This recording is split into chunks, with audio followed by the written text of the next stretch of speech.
In this video, I show you how to remove Instagram new UI update. For doing this, go to Play Store, search Instagram, tap on it, tap on uninstall. Now go to Chrome.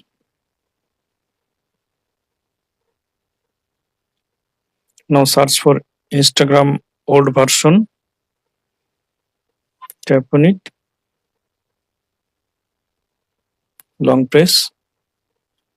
Now tap on open new tab, download, tap on details. Now tap on it. Now tap on install. Now tap on open.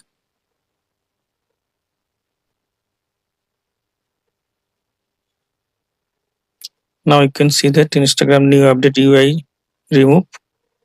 Thanks for watching. Don't forget to subscribe.